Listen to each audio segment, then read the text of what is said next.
Someone tore up a check for 127 million won and threw it in the trash. Why would you do that? Why?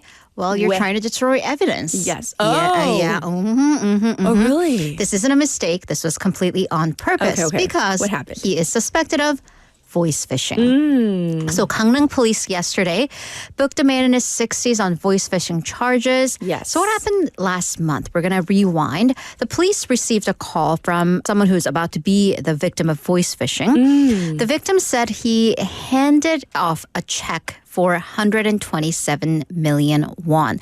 And by the way, checks in Korea are not like personal checks in the States. They can be used like cash. It's like a cashier's check. Cashier's or traveler's check. Yes. Well, but why would you do that? 127 million won? Because the other person was impersonating the financial supervisory service and the prosecution.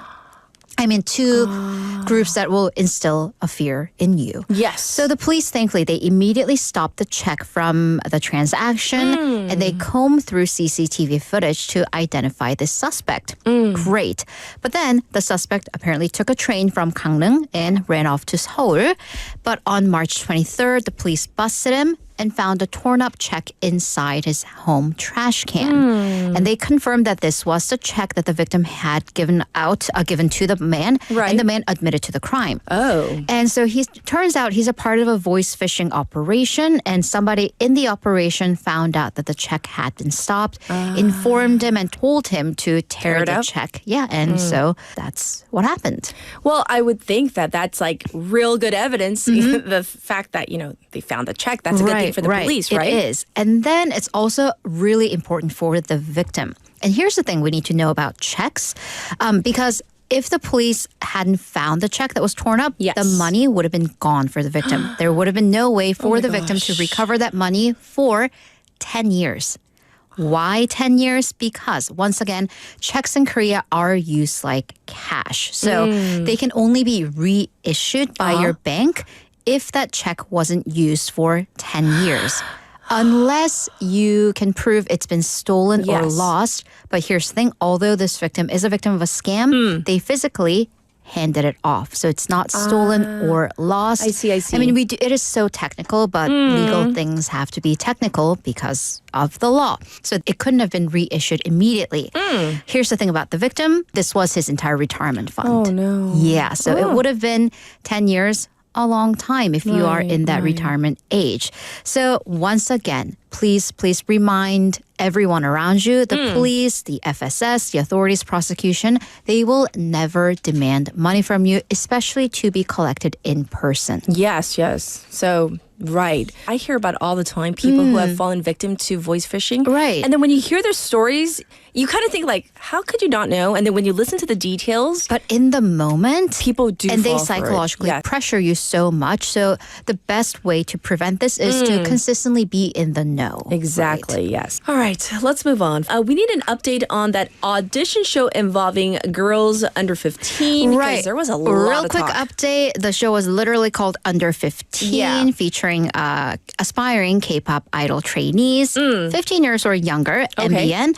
Short story, the show got canceled. Oh, okay. So after the pushback, and it's a longer version, the creator studio Korea, they tried to convince the public. They held a press conference that all the contents, including the hair, makeup, the fashion, which included some belly shirts and off-shoulder tops, were done with consent from the parents. They also explained what was controversial in the teaser poster. There was the picture of the girls with the barcode underneath, which kind of incited, this is such objectification. You are literally turning them into products. Yes. Well, they said the inspiration was from student IDs because IDs have barcodes.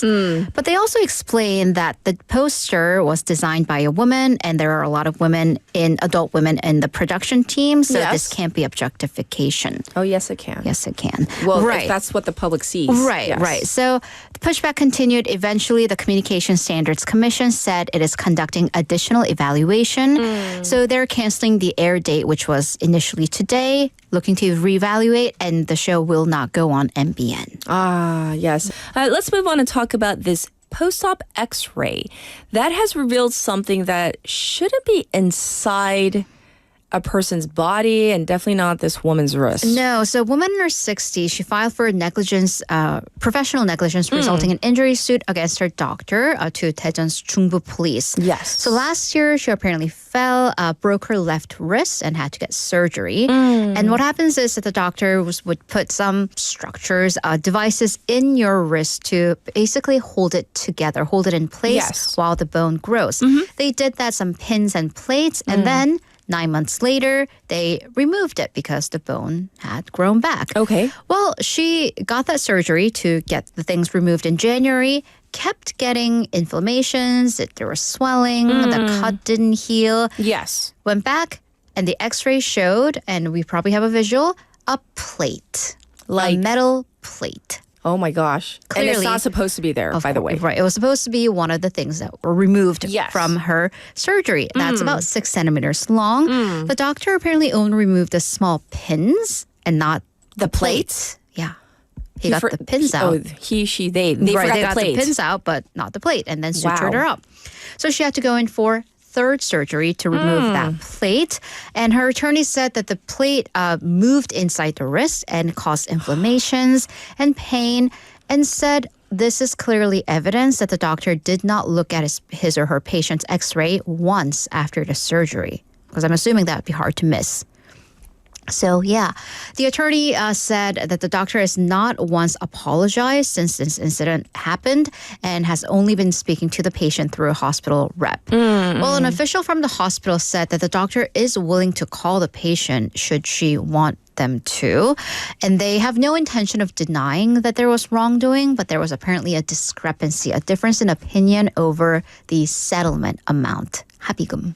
Well, don't you think it should all begin with real, sincere apology? And a call, right. It's an interesting comment. We're willing to call if she wants us to. Yeah. All right, moving on. I think at one point, all, if not many of us, feared having monsters under our bed, like I said earlier. Like I used to check, triple check, quadruple check when we were kids. But for one American family, there was actually something under the kids' bed. It was real. It was not imaginary. Real. I saw this story. I was so just like, real. So a child was a third babysitter, but the child at bedtime kept complaining, "There's a monster under my bed." And as a seasoned babysitter, it's You're like, like, fine, I'll let me check. check. I'll check. Don't worry. And then she looked under a bed and found a man. Oh my God. Can you Under the imagine bed. your heart, my heart, all of our collective hearts? Yes. And then this man just jumped out of bed and attacked the babysitter. She tried to fight him off, and the man knocked the child to the ground in the process and ran away. Oh my Of gosh. course, 911 was called. Police arrived at this home in Kansas. The suspect was gone at the time. He is caught and in detention. So who is this guy and Why what was he happened? there? Right. So he apparently used to live there. The entire details are not there as to whether he was family or like an old resident. But the man posted bond about 10 days earlier. And at that point, he was charged with criminal threat, domestic battery, and violating a protection from abuse order. So there seems to be having a domestic issue involved. Those allegations happened in January and February. Well, now that he was under the bed and then pushed the babysitter and the child, he is facing additional charges of aggravated burglary, aggravated battery, and child endangerment. And you know what? That child is going to have PTSD. Oh. I have PTSD Seriously. just listening to this because, And the poor babysitter. of course. If this is a domestic dispute, she was involved in the middle of it. Oh my And gosh. if there are aggravated battery charges, she was hurt too. Yes. Yeah, so For our next one, it seems like a lot of South Koreans are going to China as there is a visa waiver. And they should know about the new smoking rules in Shanghai. Why? don't smoke and walk outdoors in Shanghai is the short point. So Shanghai has strengthened its anti-smoking policy by cracking down on secondhand smoking in major tourist destinations. So according to the local outlet or the national outlet CCTV, Shanghai has strengthened smoking crackdowns at 8 major landmarks. They're all popular tourist destinations. Yes. So public smoking can result in a fine of up to 40,000 won, so about 4만 원. Okay. So this follows a survey on secondhand smoking amongst the public, some 10,000 people.